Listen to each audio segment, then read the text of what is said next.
Hello everyone, welcome to Sahakari rise plus. നമ്മളിന്ന് discuss ചെയ്യാൻ പോകുന്നത് മൂഡ് ഡിസോർഡേഴ്സ് എന്ന ടോപ്പിക്കാണ്. അപ്പോൾ സൈക്കോളജിക്കൽ ഡിസോർഡേഴ്സിൽ വളരെ പ്രധാനപ്പെട്ട ഒന്നാണ് മൂഡ് ഡിസോർഡർ. ഒരു മനുഷ്യൻ എന്ന നിലയിൽ നമുക്ക് പല തരത്തിലുള്ള മാനസികാവസ്ഥ ഉണ്ടാവും. നമ്മുടെ മൂഡ് മാറി മറിഞ്ഞു വരാം. മൂഡ് സ്വിങ്സ് എന്നൊക്കെ നമ്മൾ പറയാറുണ്ട്. നമ്മുടെ മൂഡ്സിൽ വരുന്ന ഈ ഒരു ചേഞ്ചസ് വളരെ സങ്കീർണമായ ചില ആരോഗ്യ പ്രശ്നങ്ങളിലേക്ക്, മാനസിക ആരോഗ്യ പ്രശ്നങ്ങളിലേക്ക് ചിലപ്പോൾ കൊണ്ടു ചെന്നെത്തിക്കും. അത്തരത്തിലുള്ള ഡിസോർഡേഴ്സിനെയാണ് നമ്മൾ മൂഡ് ഡിസോർഡേഴ്സ് എന്ന് പറയുന്നത്. ഇവിടെ നമ്മൾ മനസ്സിലാക്കേണ്ട ഒരു കാര്യം, നമ്മുടെ ജീവിതത്തിൽ സന്തോഷം ഉണ്ടാക്കുന്ന സംഭവങ്ങൾ ഉണ്ടാകുമ്പോൾ നമ്മുടെ മൂഡ് സന്തോഷത്തിലേക്ക് മാറും. സങ്കടം ഉണ്ടാകുന്ന സാഹചര്യത്തിൽ സങ്കടത്തിലേക്ക് വരും. ഇങ്ങനെ വരുന്ന മാറ്റങ്ങൾ ഒരിക്കലും ഒരു ഡിസോർഡർ അല്ല. എന്നാൽ നമുക്ക് നിയന്ത്രിക്കാൻ കഴിയാത്ത രീതിയിൽ വളരെ എക്സ്ട്രീമായിട്ടുള്ള സന്തോഷം, വളരെ എക്സ്ട്രീമായിട്ടുള്ള സങ്കടം, ഇതൊക്കെ നമ്മെ നിരന്തരം വേട്ടയാടുന്നുണ്ടെങ്കിൽ അത് മൂഡ് ഡിസോർഡറാണ്. അപ്പോൾ മൂഡ് ഡിസോർഡേഴ്സ് കൃത്യമായിട്ടും ഒരു മനുഷ്യൻ്റെ മാനസിക ആരോഗ്യത്തെ സാരമായി ബാധിക്കുന്ന ഒന്നാണ് എന്ന് മനസ്സിലാക്കുക. അപ്പോൾ എന്താണ് mood disorder? Mood disorders are characterized by a disturbance of mood accompanied by a full or partial manic or depressive syndrome. അപ്പോൾ ഇവിടെ ആദ്യം പറഞ്ഞു, ഇവിടെ നമുക്ക് നമ്മുടെ മാനസികാവസ്ഥയിൽ, നമ്മുടെ മൂഡിൽ വ്യത്യാസം വരുന്നു. ഡിസ്റ്റർബൻസ് ഓഫ് മൂഡ്, മൂഡിൽ ബുദ്ധിമുട്ടുണ്ടാകുന്നു. ദെൻ അതിനുള്ള കാരണം, അല്ലെങ്കിൽ അതിനുള്ള കാരണമല്ല, അതിനുശേഷം നമുക്ക് ഉണ്ടാകുന്നത് ഒന്നെങ്കിൽ ഒരു ഫുൾ അല്ലെങ്കിൽ പാർഷ്യൽ മാനിക് എന്ന് പറഞ്ഞാൽ വളരെ എക്സ്റ്റെൻസീവായിട്ടുള്ള സന്തോഷം, അതിനെയാണ് നമ്മൾ മാനിക് എന്ന് പറയുന്നത്. ഭയങ്കര അത്യാഘാതം, സന്തോഷം അധികരിച്ചാലും പ്രശ്നമാണ്. അപ്പോൾ ഒന്നെങ്കിൽ മാനിക് ആയിരിക്കും, അതല്ലെങ്കിൽ ഡിപ്രസീവ്, അതിൻ്റെ നേരെ ഓപ്പോസിറ്റ് ഭയങ്കര വിഷാദം. ഒന്നെങ്കിൽ അതിയായ സന്തോഷാധിക്യം, അല്ലെങ്കിൽ വിഷാദം. ഇതായിരിക്കും ഈ ഡിസ്റ്റർബൻസ് ഓഫ് മൂഡിൻ്റെ ആഫ്റ്റർ എഫക്റ്റ്. എന്നാൽ ഇതിൻ്റെ കാരണത്തിന് പിന്നിലേക്ക് നമ്മൾ പോകുമ്പോൾ അവിടെ പ്രത്യേകിച്ച് ഫിസിക്കലോ മെൻ്റലോ ആയിട്ടുള്ള ഡിസോർഡേഴ്സ് ഉണ്ടാവില്ല. അപ്പോൾ അവിടെ പ്രത്യേകിച്ച് ഒരു ശാരീരികമോ മാനസികമായിട്ടുള്ള കാരണമൊന്നും ഉണ്ടാകാതെ ഒരാൾ ഒന്നെങ്കിൽ സന്തോഷാധിക്യത്തിലേക്കോ അല്ലെങ്കിൽ ഡിപ്രസീവായിട്ടുള്ള വിഷാദമായിട്ടുള്ള ഒരു തലത്തിലേക്കോ പോകുന്നതിനാണ് മൂഡ് ഡിസോർഡർ എന്ന് പറയുന്നത്. അപ്പോൾ ഇവിടെ രണ്ട് തരത്തിലുള്ള സംഭവങ്ങൾ നിങ്ങൾക്ക് ഇവിടെ കാണാൻ പറ്റും. ഒന്നെങ്കിൽ മാനിക് ആയിരിക്കും, അല്ലെങ്കിൽ ഡിപ്രസീവ് ആയിരിക്കും, അല്ലെ? ഒന്നെങ്കിൽ സന്തോഷം കൂടും, അല്ലെങ്കിൽ സങ്കടം, ദുഃഖം ഒക്കെ കൂടും. ഓക്കെ, അപ്പോൾ നമുക്ക് മൂഡ് ഡിസോർഡേഴ്സിനെ പലതരത്തിൽ വേർതിരിക്കാം. ഈ പറഞ്ഞത് പ്രകാരം പലതരത്തിൽ വേർതിരിക്കാം. നമ്മുടെ ICD ഉണ്ടല്ലോ, ICD-10 F3 എന്ന് പറയുന്ന സീരിയൽ നമ്പറിന് കീഴിലാണ് മൂഡ് ഡിസോർഡേഴ്സിനെ കുറിച്ച് പറയുന്നത്. അപ്പോൾ ICD-10 F3 എന്ന കാറ്റഗറിക്ക് കീഴിലാണ് മൂഡ് ഡിസോർഡേഴ്സിനെ കുറിച്ച് പറയുന്നത്. പ്രധാനമായിട്ടും അവിടെ പറയുന്ന മൂഡ് ഡിസോർഡേഴ്സ്, ഒന്ന് മാനിക് എപ്പിസോഡ്, നമ്മൾ ഈ പറഞ്ഞ വളരെ സന്തോഷാധിക്യം ഉണ്ടാകുന്നത് manic episode. Then depressive episode, വളരെ വിഷാദമായിട്ടുള്ള ഒരു മാനസിക തലം വരുന്നത് ഡിപ്രസീവ് എപ്പിസോഡ്. ഇത് ഓരോന്നും നമ്മൾ ശേഷം പറയും. Then bipolar mood disorder. അപ്പോൾ ഇവിടെ നമ്മൾ മാനിക്കും ഇവിടെ ഡിപ്രസീവ് എന്ന് പറഞ്ഞു. ബൈപോളാർ ആകുമ്പോൾ ഇത് രണ്ടും, ബൈപോളാർ എന്ന വാക്കിൻ്റെ അർത്ഥം തന്നെ ഇരുധ്രുവങ്ങൾ എന്നർത്ഥത്തിനാണ്. അപ്പോൾ ഈ ഡിസോർഡറുള്ള ആളുകൾക്ക്, ബൈപോളാർ ഡിസോർഡറുള്ള ആളുകൾ സന്തോഷമാണെങ്കിൽ അങ്ങേയറ്റം സന്തോഷം, സങ്കടമാണെങ്കിൽ അങ്ങേയറ്റം സങ്കടം. നിങ്ങൾ 12th മാൻ എന്ന് പറയുന്നൊരു മൂവി കണ്ടിട്ടുണ്ടെങ്കിൽ അതിലൊരു ക്യാരക്ടറിന് ബൈപോളാർ ഡിസോർഡറാണ് കൂടെയുള്ള ആളുകൾ പറയുന്നുണ്ട്. സന്തോഷമാണെങ്കിൽ ആ ക്യാരക്ടർ ഭയങ്കരമായിട്ട് സന്തോഷം പ്രകടിപ്പിക്കും, സങ്കടമാണെങ്കിൽ എക്സ്ട്രീം സങ്കടമായിരിക്കാം. ദെൻ റിക്കറൻറ്റ് ഡിപ്രസീവ് ഡിസോർഡർ, ഇടയ്ക്കിടയ്ക്ക് അല്ലെങ്കിൽ ആവർത്തിച്ചുണ്ടാകുന്ന വിഷാദ മനോഭാവമാണ് recurrent depressive disorder. Then persistent mood disorder മറ്റൊരു കാറ്റഗറിയാണ്. പേഴ്സിസ്റ്റൻറ്റ്, ഇവിടെ നമ്മൾ പറഞ്ഞത് എന്താ? റിക്കറൻറ്റ്, ഇടയ്ക്കിടെ ഉണ്ടാകുന്നു. ഇത് ഇടയ്ക്കിടെ അല്ല, ഉണ്ടായാൽ അതേപോലെ നിലനിൽക്കുന്നു. പേഴ്സിസ്റ്റൻ്റ് ആകുന്നു, കൺസിസ്റ്റൻ്റ് ആയിട്ട് നിൽക്കുന്നു. അവിടെ സൈക്ലോതൈമിയ ഉണ്ട്, ഡിസ്തൈമിയ ഉണ്ട്. അതൊക്കെ എന്താണെന്ന് നമ്മൾ ശേഷം പറയും. അപ്പോൾ എന്തൊക്കെ പറഞ്ഞു? മാനിക് എപ്പിസോഡ്, ഈ ഡിപ്രസീവ് എപ്പിസോഡ്. മാനിക് ആകുമ്പോൾ സന്തോഷത്തിൻ്റെ ആധിക്യം, ഡിപ്രസീവ് ആകുമ്പോൾ അതിവിഷാദം, ബൈപോളർ ആകുമ്പോൾ രണ്ട് ഉണ്ടാകും. റിക്കറൻറ്റ് ഡിപ്രസീവ് എന്ന് പറയുമ്പോൾ അവിടെ ഡിപ്രഷൻ ആയിരിക്കും. അപ്പോൾ ഈ മാനിക് എപ്പിസോഡുള്ള ആൾക്ക് മാനിക്കാണ് വരുന്നത്, ഡിപ്രസീവ് എപ്പിസോഡുള്ള ആളുകൾക്ക് ഡിപ്രഷനാണ് കൂടുതൽ ഉണ്ടാവുക. എന്നാൽ ബൈപ്പോളാർ മൂഡ് ഡിസോർഡർ ഉള്ള ആളുകൾക്ക് രണ്ടും മാറി മാറി ഉണ്ടാകും. ചില സമയങ്ങളിൽ ഭയങ്കര അധികം മാനിക് ആയിരിക്കും, ചില സമയങ്ങളിൽ ഭയങ്കര അധികം ഡിപ്രസ്ഡ് ആയിരിക്കും. ദെൻ റിക്കറൻറ്റ് ഡിപ്രസീവ് ആണെങ്കിൽ ഇടയ്ക്കിടെ ആയിരിക്കും ഈ ഒരു ഡിപ്രഷൻ ഫീൽ ചെയ്യുന്നത്. ദെൻ പേഴ്സിസ്റ്റൻറ്റ് മൂഡ് ഡിസോർഡർ ആണെങ്കിൽ അവർക്ക് ഏത് മൂഡാണോ അത് ദീർഘനാൾ മാറ്റങ്ങളൊന്നുമില്ലാതെ തീവ്രമായി നിലനിൽക്കും. നമുക്ക് സന്തോഷം വന്നു കഴിഞ്ഞാൽ അതിന് ഒരു നിശ്ചിത ടൈം സ്പാൻ ഉണ്ട്. അത് കഴിയുമ്പോൾ ആ ഒരു സന്തോഷം മാറി നമ്മൾ ഒരു നോർമൽ അവസ്ഥയിലേക്ക് വരും. സങ്കടം വന്നാലും അങ്ങനെയാണ് അല്ലേ, ഒരു നിശ്ചിത സമയം കഴിയുമ്പോൾ ആ സങ്കടം മാറി നോർമൽ അവസ്ഥയിലേക്ക് വരും. എന്നാൽ പേഴ്സിസ്റ്റൻറ്റ് മൂഡ് ഡിസോർഡറുള്ള ആളുകൾക്ക് അത് പെട്ടെന്ന് മാറില്ല. സൈക്ലോതൈമിയയും ഡിസ്തൈമിയയും ഒക്കെ ഈ ഒരു പേഴ്സിസ്റ്റൻറ്റ് മൂഡ് ഡിസോർഡറിൻ്റെ ഉള്ളിൽ വരുന്നതാണ്. ക്ലിയർ?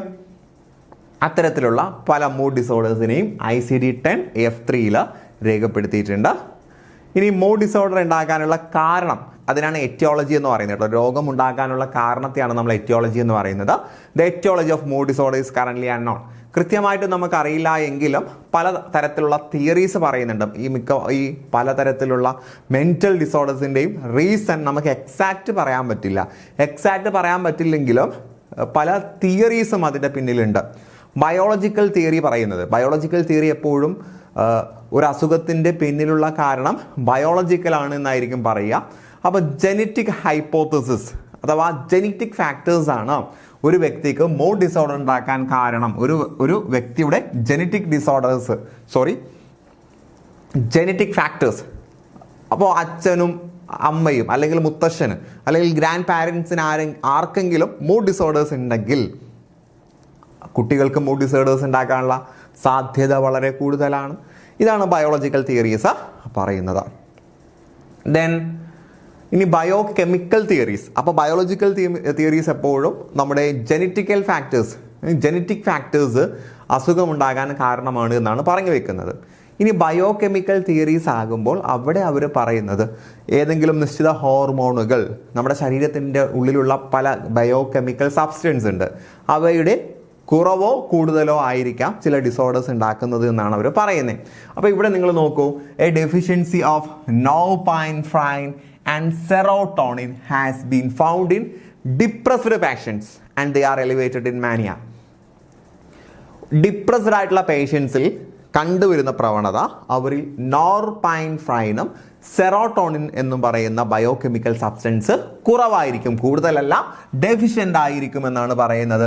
സോ അവർ വളരെ മാനിക്കുമായിരിക്കും. അപ്പോൾ അവർ ഡിപ്രസ്ഡ് ആണ്, എലിവേറ്റഡ് മാനിയാക്ക്. അപ്പോൾ മാനിയാക്കും ഡിപ്രസ്ഡുമായിട്ടുള്ള ആളുകൾക്ക് നോർപൈൻഫ്രൈൻ, സെറോട്ടോണിൻ എന്ന ബയോ കെമിക്കൽ സബ്സ്റ്റൻസ് കൂടുതലായിരിക്കും.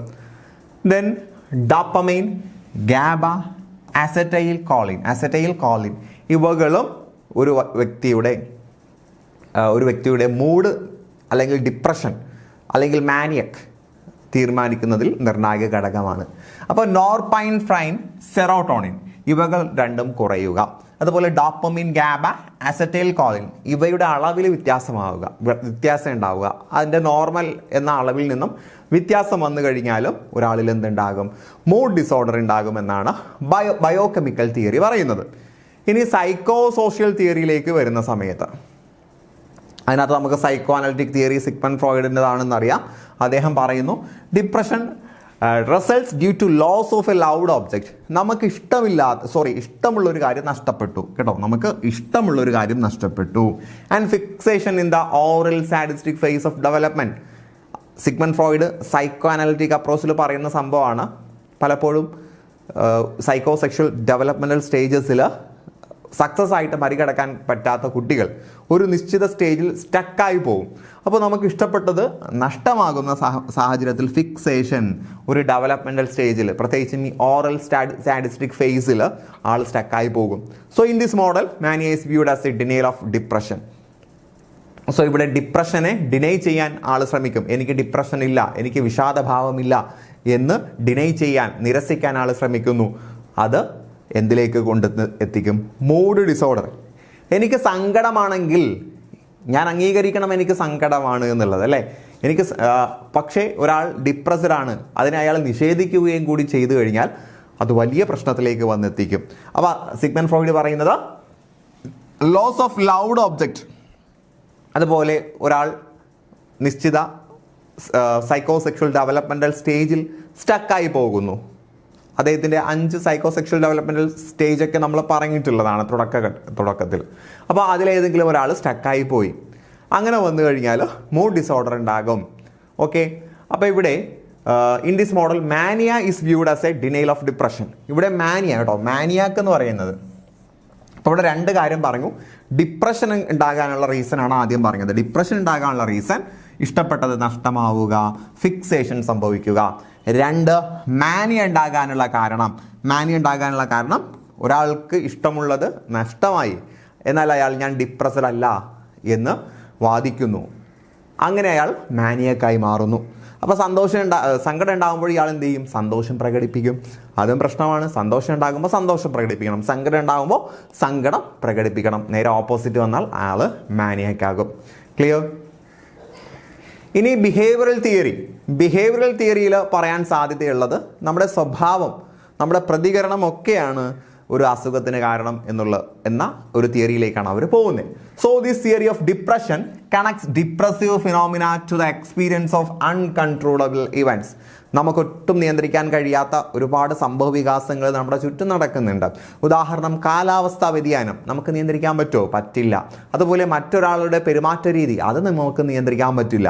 അങ്ങനെ നമുക്ക് നിയന്ത്രിക്കാൻ കഴിയാത്ത, ഇപ്പോൾ എക്സാമിൻ്റെ റിസൾട്ട്, അത് നമുക്ക് നിയന്ത്രിക്കാൻ പറ്റുന്ന ഒന്നല്ല. നമുക്ക് നന്നായിട്ട് പഠിക്കാൻ പറ്റും. ദെൻ എക്സാമിൻ്റെ റിസൾട്ട് അത് പൂർണ്ണമായിട്ട് നമ്മുടെ കയ്യിലല്ല എന്ന് പറഞ്ഞാൽ റിസൾട്ട് പ്രഖ്യാപിക്കുന്നത് എന്നാണെന്നോ, ദെൻ നമ്മുടെ പേപ്പർ വെരിഫൈ ചെയ്ത് അവർ എത്ര മാർക്ക് സ്കോർ കൊടുക്കുന്നുണ്ടെന്നൊന്നും നമുക്ക് നിയന്ത്രിക്കാൻ പറ്റുന്ന സംഗതിയല്ല.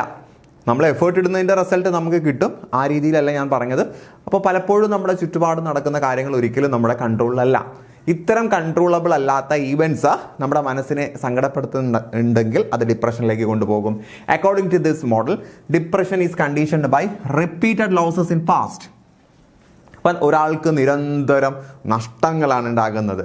അപ്പോൾ ഒരാളുടെ കഴിഞ്ഞ കാലത്തിൽ നിരന്തരം അയാൾക്ക് നഷ്ടമാണ് ഉണ്ടാകുന്നത് എങ്കിൽ അയാൾക്ക് എന്തുണ്ടാകും? ഡിപ്രഷൻ, മൂഡ് ഡിസോർഡർ ഉണ്ടാകും, ഡിപ്രഷൻ ഉണ്ടാകുമെന്നാണ് ബിഹേവിയറൽ തിയറി പറയുന്നത്. വളരെ സിമ്പിളായിട്ടുള്ള കാര്യമാണ്. ഇനി കോഗ്നിറ്റീവ് തിയറി എപ്പോഴും പറഞ്ഞു വെക്കുന്നത് ചിന്തകളാണ് മാനസിക പ്രശ്നങ്ങൾക്ക് കാരണമെന്നാണ്. So according to this theory, depression is due to negative cognitions. ഒരാളുടെ നെഗറ്റീവ് ചിന്താഗതികളാണ് അയാൾക്ക് ഡിപ്രഷൻ ഉണ്ടാകാനുള്ള കാരണം. ആ ചിന്താഗതികൾ എന്തൊക്കെയാണെന്ന് ചോദിച്ചാൽ, negative expectations of the environment. ഒരാൾ ചിന്തിക്കുകയാണ്, എനിക്ക് ഈ പരിസ്ഥിതിയിൽ നിന്നും എൻ്റെ ചുറ്റുപാടിൽ നിന്നും മോശം അനുഭവങ്ങളെ ഉണ്ടാവുകയുള്ളൂ. ഒട്ടും പോസിറ്റീവായിട്ടുള്ള മനോഭാവം ചില ആളുകൾക്ക് ഉണ്ടാകാറില്ല. അങ്ങനെ എനിക്ക് എൻ്റെ ചുറ്റുപാടിൽ നിന്നും നെഗറ്റീവേ ഉണ്ടാവുകയുള്ളൂ എന്ന് പ്രതീക്ഷിച്ചു കഴിഞ്ഞാൽ അതും മനസ്സിന് പ്രശ്നമാണ്. അതുപോലെ negative expectation of the self, എന്നെ കൊണ്ടൊന്നിനും കഴിയില്ല. ഒരാൾക്ക് അയാളുടെ സെൽഫിനെ കുറിച്ച് നെഗറ്റീവ് എക്സ്പെക്റ്റേഷൻ ആണെങ്കിൽ അതും എന്തിന് കാരണമാകും? ഡിപ്രഷന് കാരണമാകും. അതുപോലെ negative expectation of the future, ഭാവിയെക്കുറിച്ച് നെഗറ്റീവ് എക്സ്പെക്റ്റേഷൻ ഉണ്ടെങ്കിലും സംഭവം എവിടേക്ക് ചെന്നെത്തിക്കും? ഡിപ്രഷനിലേക്ക് ചെന്നെത്തിക്കും. സോ ഇതെല്ലാം these cognitive distortion arise out of a defect in cognitive development and cause the individual to feel inadequate, worthless and rejected by others. ഇത്തരത്തിലുള്ള negative ചിന്താഗതി ഒരു മനുഷ്യനെ വല്ലാതെ തളർത്തുകയും എന്നെ കൊണ്ടൊന്നിനും കൊള്ളില്ല എന്നും ഞാൻ മറ്റുള്ളവരാൾ എപ്പോഴും നിഷേധിക്കപ്പെട്ടവനാണ് എന്ന ചിന്തയിലേക്ക് കൊണ്ടുചെന്നെത്തിക്കുകയും ചെയ്യും. അപ്പോൾ ഒരാൾ അയാളുടെ എൻവറോൺമെൻറ്റ്, സെൽഫ്, ഫ്യൂച്ചർ ഇവയോട് നെഗറ്റീവ് ആറ്റിറ്റ്യൂഡ് ഉണ്ടെങ്കിൽ, അല്ലേ, ESF എന്ന് പഠിച്ചാൽ മതി. Environment, self, future, ESF. ഈ 3 കാര്യങ്ങളോടും നെഗറ്റീവ് എക്സ്പെക്റ്റേഷനാണ് ഉണ്ടെങ്കിൽ അതും എന്തിന് കാരണമാണ്? മൂഡ് ഡിസോർഡറിന് കാരണമാണ് എന്ന് പറയുന്നു. നിങ്ങൾ ആഗ്രഹിക്കുന്ന സ്വപ്ന ജോലിയിലേക്ക് എത്രയും പെട്ടെന്ന് എത്തിപ്പെടാൻ കഴിയട്ടെ എന്ന് ആശംസിച്ചുകൊണ്ട് ഞാൻ നിർത്തുന്നു. Wish you good luck and good bye.